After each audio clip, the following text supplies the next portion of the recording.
અને હવે અન્ય સમાચારની વાત તો વંથલીના કાજલીયાળીમાં ખનન માફિયાઓ બેફામ બન્યા છે। ગૌચરની જમીનમાં માટીનું ગેરકાયદે ખોદકામ શરૂ કરી દેવાયું। તંત્રની નિષ્ક્રિયતા સામે સરપંચે અવાજ ઉઠાવ્યો। અધિકારીઓએ સરપંચને જ ધમકી આપી દીધી। પ્રાંત અધિકારી અને ટીડીઓનો ઓડિયો પણ વાયરલ થયો। તંત્ર અને ભૂમાફિયાઓ વચ્ચે સાંઠગાંઠના આક્ષેપ લગાવાયા। રોષે ભરાયેલા સરપંચે પોલીસ પ્રોટેક્શન માંગ્યું છે।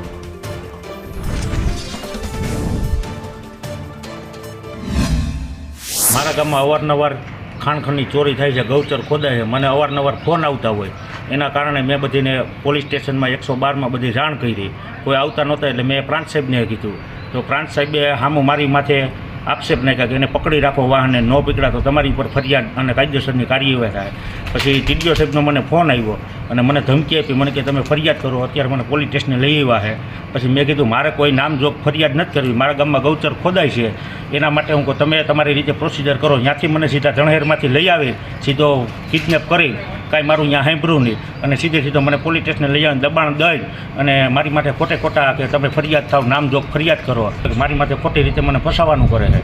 એટલે પ્રાંત સાહેબે મને આ રીતના ધમકી આપી, ટીડીઓ સાહેબને બોલાવી। તો તંત્રની નિષ્ક્રિયતા સામે સરપંચ સામે આવ્યા છે।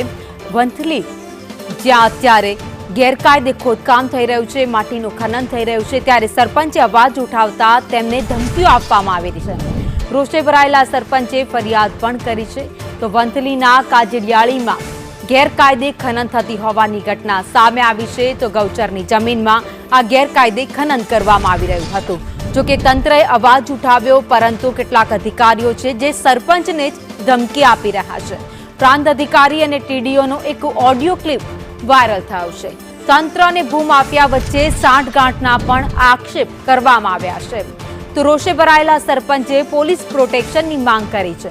તેમનું કહેવું છે કે મને વારંવાર ફોન આવે છે, મને કોઈ મારશે અથવા તો મારી નાખશે તેવી ધમકી આપવામાં આવી છે, જેથી કરીને પોલીસ પ્રોટેક્શન આપવામાં આવે। પરંતુ શરમની વાત તો એ કહેવાય કે જ્યાં તંત્રએ કામગીરી કરવાની હોય છે ત્યાં જ તંત્રની સાંઠગાંઠ સામે આવે છે।